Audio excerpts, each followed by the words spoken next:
Yeah, but so like I was telling you about editing versus, so all the other aspects of making these, the single most important thing isn't the editing. It's me talking, sharing with others the experience, what's going on here.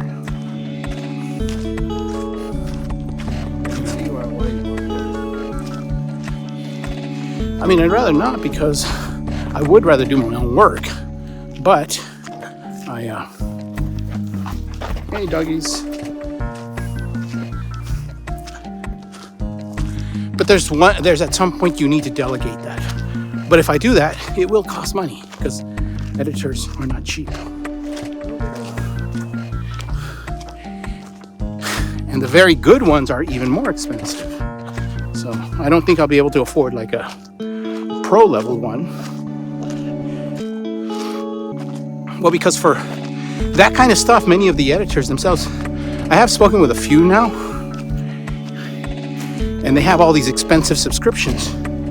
So for example, all those intro and outro screens, a lot of that stuff is purchased already, and it costs money. So those outro screens you'll see on some YouTube videos, things will cost a couple $100s.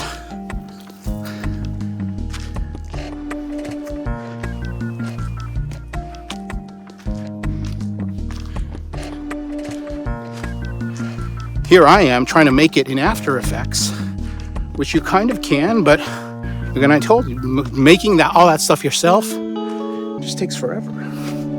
Yeah.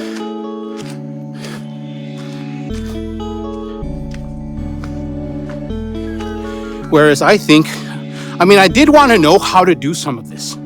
So I think it's valuable knowing all of the video production process. At least to some extent. I obviously cannot know all the aspects, because there's too much to it. Oh my God, are we going to go up that ridge? That's what I was going to say. I don't think so. It's got to wrap around, right? I don't know. I looked up just now. Yeah. Dude. That looks crazy.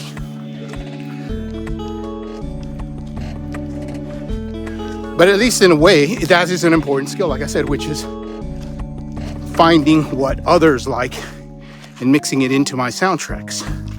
It's not such a bad thing. In a way, it forces me to expand my own tastes in directions that I wasn't all that aware of. It's not that I'm stealing some of the pop music, because you can't do that either. But when I go listen to, because there's these websites that I go, and I lap 1, 3048, heart rate 114. But even there, I still have to listen to stuff that sounds in a certain way. Yeah. And now my decision is like, no, will my audience like it? Will the younger viewers like it? Okay. Yeah. And so all those little skills I have acquired, gotten better. But remember, at its core, though, I still have to remember the number one skill. And this is why, when you were asking, don't I want to do all the other? Well, the number one thing that I do is this that we're doing, which is the physical activity, the encouraging others to go out, to challenge themselves. Look at the beauty out there. Look.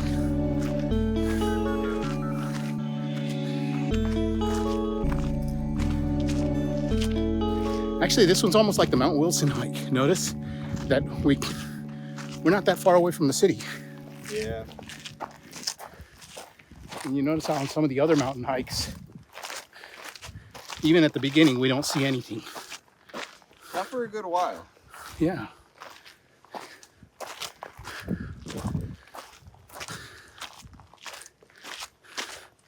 I don't know if you can see LA all the way over there.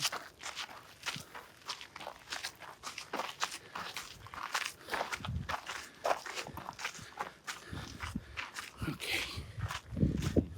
That's the one that we went one time and we saw a fire. Yeah? Yeah.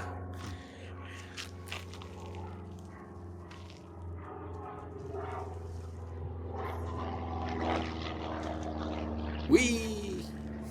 When I think of seeing a fire on a trail, remember that one time we went camping? Yeah. We all had to evacuate. Yeah. It's me and my coworker. It was a great time.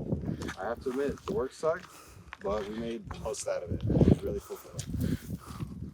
Well, that's because as a human and as a social being, you will always make the most out of even shitty jobs. I mean, you know, those people that are working at McDonald's or those Amazon warehouse workers. I'm not saying it makes it okay, but you know, those are some absolutely soul-crushing places. And so sometimes it's just a coping mechanism where you make friends and you hang out with those people that, you know, I remember back when I had a horrific job many years ago. That's where I actually made I made a bunch of really cool gay friends. I met a bunch of really cool gay friends that they taught me a lot. I used to hang out with them in West Hollywood. This was so long ago, though, that it was at a time when it's kind of funny because I was still, you know, because I had, you know, the traditional upbringing, I was still a little homophobic. So sometimes I didn't care for them that much, but I had no one else to socialize with, so I hung out with them, which became a learning experience. I came to understand a lot about that culture because we would go out to West Hollywood. Well, first thing I learned is gay people party like nobody else. Nobody parties like, well, especially gay men. Nobody parties as much as gay men. I envy the amount of partying they did. And I know I used to party a lot. When I was 19, at least while I was still over there living in San Diego, there were times I'd party 2 or 3 days a week. And many of the gay men that I hung out with, though, you kidding? They would party 4, 5, 6 days a week. I'm like, Man, wow. They knew it was bad, huh? Yeah, and they had a great time. When I would first go with them to some of the clubs, because, like I said, because I still didn't know, I was always kind of like worried that, you know, because at that time, and because of my ignorance, I actually kind of worried sometimes that maybe like some big gorilla guy was going to grab me and, you know, try to rape me. First of all, that's stupid. And, you know, actually, honestly, the vast majority of the time, when I'd go to some gay club with them, You feel safe. yeah, the other guys were actually pretty good. All of them, they were all very cool. Did occasionally some guy like find me interesting? Yeah, and that was it. Oh, find me interesting? Yeah, but I'm straight. Oh, okay, cool. You know, let's all go have fun. Yeah. Nobody really disrespects you or anything. It's nothing like what I thought it was going to be. Quite the contrary. They were good friends. We had a good time. You know, I learned a lot. And like I said, I learned it in part because I had a shitty job where I met them. It was a coping strategy. So, yeah. It was a time that I'm glad that I had. I miss them sometimes. It's, holy Jesus. It's been a long time. Oh, I don't even want to say how many years. Let's just say it's more than 20. In the 90s? Dang. Yes. Oh my God, yes. It was forever ago. Lately, I've started to feel old. I know it sounds dumb. Building the habit is like at your level and at most people when they're beginning, at least, you know, when it isn't already, you know, when it isn't already a habit, building a habit should be 85% of your goal. The actual weights and the actual amount of weights, the strength is almost not relevant. It doesn't matter. Even form. Well, form is the second most important thing. Yeah, you do have to start to learn to have form. Yeah, So like 85%. wasted. But here's the thing is, when you're a beginner, even bad, well, I mean, as long as your form isn't absolutely atrocious, as long as your form isn't absolutely just horrible, you'll actually do okay. The whole point, though, that I was saying is when you're a beginner, that actually isn't that unusual. In your case, you could probably gain 15, 20 pounds also. You could probably gain the 20 pounds in 1 year. And that would be, yes, it was a visible change. 20 pounds in 1 year is absolutely realistic in your first year though. Your second year, no. You might be lucky if you do 10 pounds in your second year. But the thing is that what you want though is to build that habit and really to cement the habit. I cannot overstress, cementing the habit is critical. Because as I've gone to the gym, I've seen them. You know, remember in over 20 years of going to the gym, I've seen guys who will go, and I'll see them like for 3 or 4 or 5 years, and they will build the muscles. They'll get big and strong, and they'll look freaking awesome. But if their goal was only vanity, it wasn't health, just vanity. And I understand that. We all have that vanity too. I understand it. I'm not against it, but at some point, building the habit still needs to be there, and you need to have some sort of health reason to do it. If you don't, like I said, even those young guys who would like build muscle and stuff, at some point though, this is the thing is, see, because the problem is that building that body, that awesome body, especially once you start to really build that kick-ass body, the ones who really start to look like championship bodybuilders, you don't get to know the dark side of that. There's a dark side, a real dark side, and that is that kind of look it's a Faustian bargain.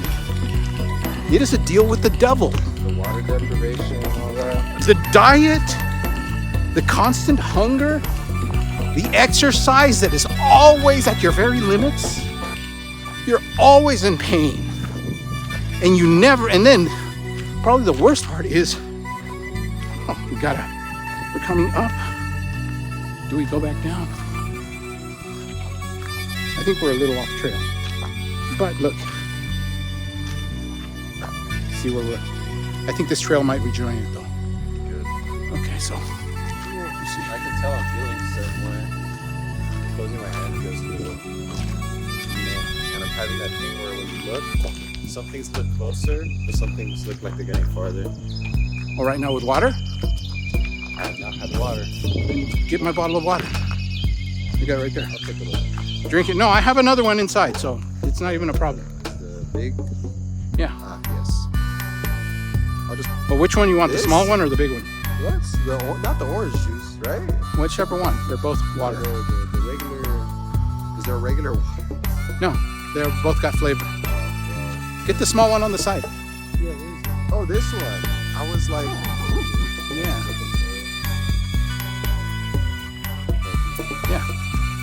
Just drink that one.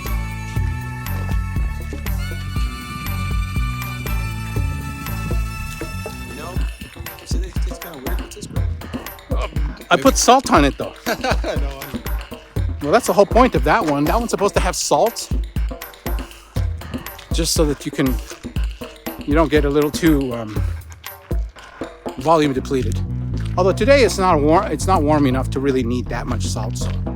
But it's always okay. It doesn't have to. I put just a small amount. Gotcha. Thank you very much. Yeah, no, keep it. You can take that one. I'll take the other one for me. If I needed it. But I don't think I'm going to drink it anytime it's weekend. By then, I'm already going to eat it. Oh, wow. Look at this. Yeah. Oh, my God. This.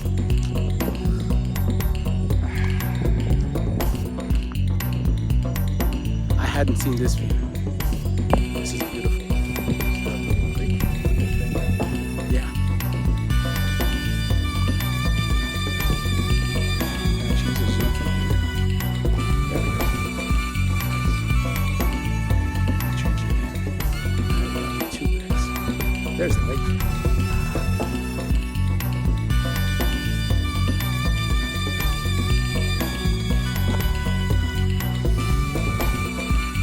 Oh, look, now you can see the 2 mountains, the one with Dodger Stadium on the other side.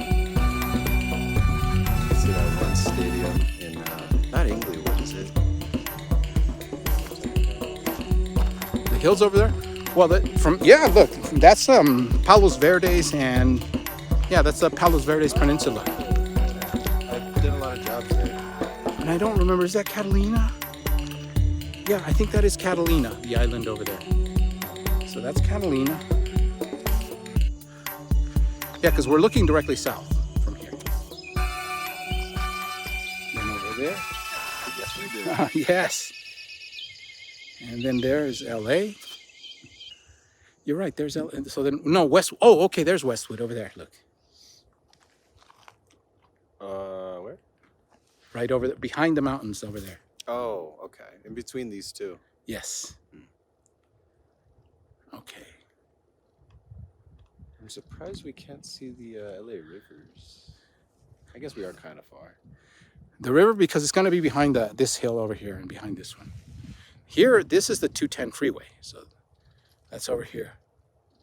It feels weird for those of us who don't live this far up north in LA County. So, because I'm saying, because every time I look at the 210, I forget that, yeah, I keep trying to confuse it with the 5. The 5 is on the other side. So, and then over there's the, is that the LA Zoo? No. I haven't been to LA Zoo. All that green right there? No, yeah, the zoo's on the other mountain, by the other mountain. We can actually see that one harbor with all the frigates. You can see the like. That's Long Beach. Yeah. Yeah. Let me see if I can capture it. Oops, no. It only gives me 2x from here. Kind of see it, yeah. Then that must be the 710 freeway. You see that line that goes all the way out there to that harbor? On the left of it, yeah. I was about to ask. Yeah, that's the 710 freeway then. If that's the 710, then this over here is the 110. Yeah, I see it. Let me see, can I show you? Oh, my finger looks too big there. Yeah, that's the 110. Wow.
I apologize.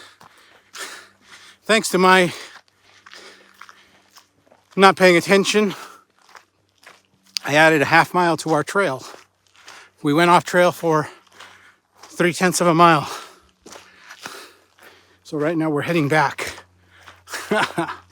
That's no good. We were running so well. Let that be a lesson to you. Pay attention to your maps.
Do you see it? Yeah. What is it? They're water walkers or something like that. Yeah, they're those little insects that walk on the water. And they use the force of the whatever you call that. Buoyancy? My God, I know that word, and I don't know why I forgot it now. I'm stupid right now. Yeah. I don't know. I think that way.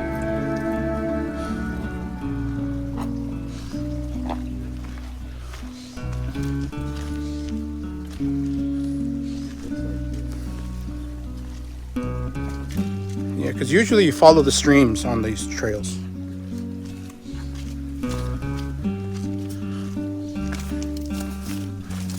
Yeah.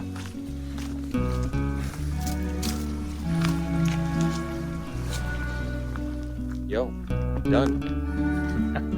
That's the only word I'm thinking of. Yeah. Even though we lost some time, man. We made good time. We earned good time. Yeah. Yeah. That But was look at great. us. Definitely go counterclockwise, right? Thank you Yes. for everybody who comments that and for keeping up. Seriously. Yeah, no, this was good. I think the only problem was when we got lost, but other than that, in that little stream that we hit right there, that was good. The trail itself, I think I liked.